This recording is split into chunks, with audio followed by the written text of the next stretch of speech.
So ayun, finally lumabas na yung step na kung saan ito yung pinakasolusyon at pinakamagandang way para ma-recover at mabalik natin yung Facebook account natin.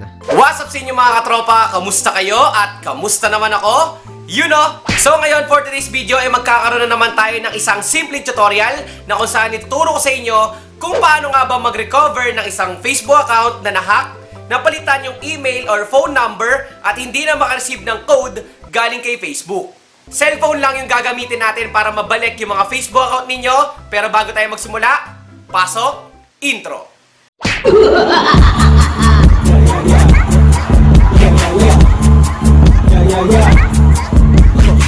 Kung ikaw ay isa sa mga nahack at nalock yung Facebook account, napalitan yung phone number mo, napalitan yung email at naging hotmail, para sa'yo tong video na to. Bago po tayo magsimula sa pag-recover, sasabihin ko po muna sa inyo yung tatlo nyong kailangan.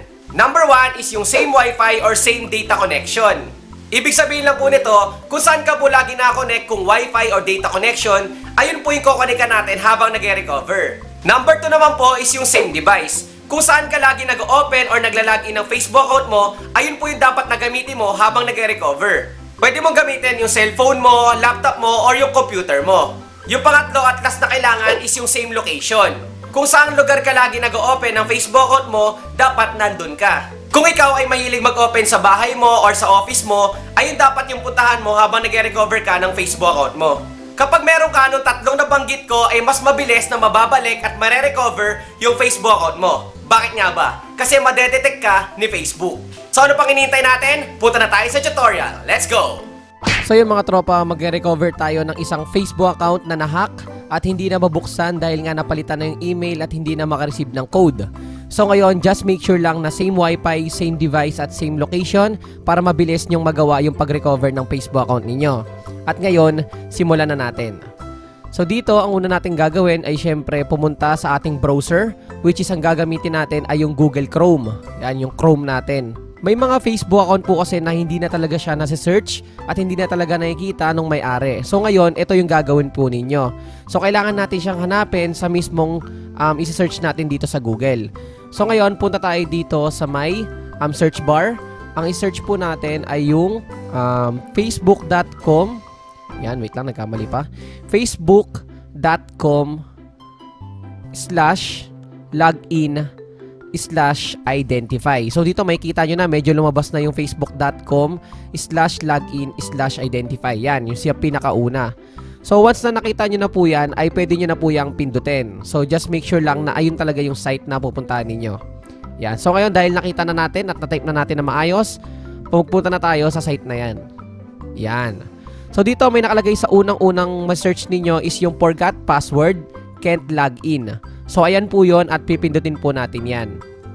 At dito naman po ay mapupunta po kayo dito sa may enter your mobile number na kung saan isa-search po natin yung mismong Facebook account ninyo by using your mobile number. So kapag nilagay nyo po dito at tinype nyo ay makikita natin siya. So ang problema ng karamihan ay hindi na nga mobile number nila yung nakalagay dun sa Facebook account nila dahil na-hack nga at napalitan ng hacker. So ngayon pipindutin natin yung search by your email or name instead na kung saan itatype natin yung mismong pangalan mo sa Facebook account mo. Yan. So dito mas madali ito kasi pangalan mo or email mo lang ilalagay. Kung pinalitan yung email ng hacker, okay lang yon, pero yung full name ay hindi naman nila pinapalitan usually. So ngayon, i-search natin yung na-hack na Facebook account ko. So tatry ko, yan. So ilalagay ko yung pangalan ko, yan, Steve Mart De Castro. At ngayon, search na natin. At before po pala natin i-search ay paalala ko lang sa inyo na kapag sinearch po natin yan ay may iba't ibang account na lalabas sa pag-search nyo. Dahil ayon yung may mga kapangalan ka at kaparehas talaga ng pangalan mo. Yan. So ngayon search natin. So dito yung pangalan ko is may kaparehas siya na tatlo or kaparehas talaga ng account ko. So possible yan. So dito po may tatlo pong Steve Mart De Castro. Yung isa yung main account ko at yung pangalawa naman po is yung second account. Yung nahack na Facebook account ko is yung pangalawang account. So ayun yung re-recover natin. At pipindutin lang po natin yung arrow na nasa gilid kapag gusto nyo pong i-recover. So ngayon, pindutin na natin yung arrow na nasa gilid. Yan. So ngayon, mapupunta tayo dito sa may choose a way to log in na kung saan pwede kang mag-send ng code sa via email address. So ang problema kasi dito ay hindi na nga to yung email address na ginagamit ko. Napalitan na nga to ng hacker. So hindi rin siya marireceive yung code. So nonsense lang rin yon. Sa pag-enter password to login naman ay hindi ko na nga rin alam yung password at napalitan na nga rin ng hacker. So ayun yung problema ko. So ngayon, ang pipindutin natin dito at magiging solusyon ay yung no longer have access to this. So pindutin natin yung pinakababa. Ayan, dahil wala na nga tayong access sa Facebook account natin. So yun, after nyo pong pindutin yon ay may lalabas po na try to get access to your email. So before you can log into your Facebook, we need to verify who you are. So inaalam ni Facebook kung sino nga ba yung nag-recover ng Facebook account. Possible kasi na baka ibang tao or ikaw talaga. So to help us confirm your identity, you need to be able to access one of your email accounts. So ang problema nga natin ay wala na tayong access sa email account natin. So ang pipindutin natin is yung I cannot access my email. So ngayon, pindutin na po natin. Yan. So ayun, finally lumabas na yung step na kung saan ito yung pinakasolusyon at pinakamagandang way para ma-recover at mabalik natin yung Facebook account natin. Dito po sa step na to ay nire-require tayo ni Facebook na mag-add ng new email address.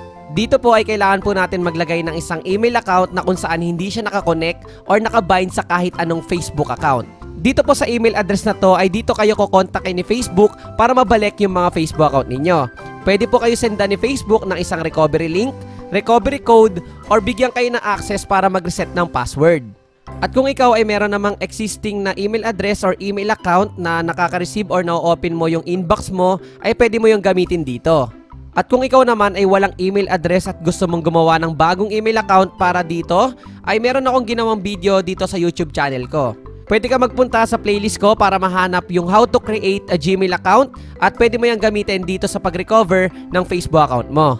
At kapag meron ka ng email address ay ilalagay mo lang siya dito sa may dalawang box na kung saan parehas lang yung una at pangalawang box na email address. So yung nilagay mo sa una ay uulitin mo lang sa pangalawa. So i-confirm mo lang yung email address na yon.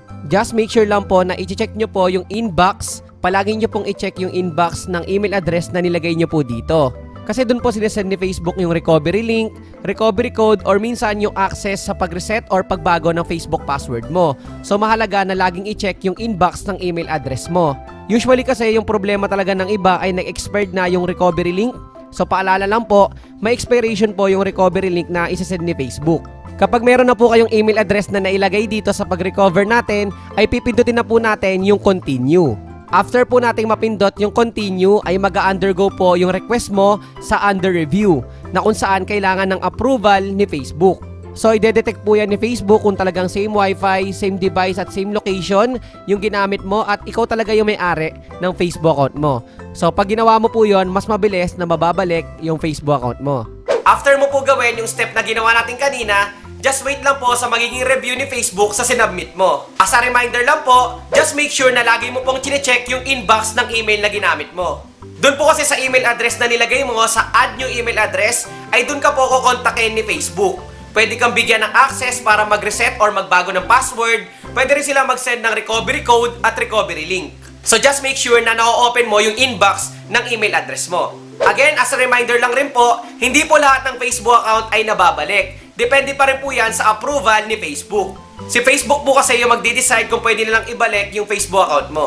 At ayun lang po yung simple tutorial natin sa araw na to. Sana meron kayong bago natutunan kung paano nga ba mag-recover ng na-hack or na-lock na Facebook account. At kung ikaw ay may clarifications, suggestions, or questions, ay pwede mo yung i-comment dyan sa may comment section sa baba.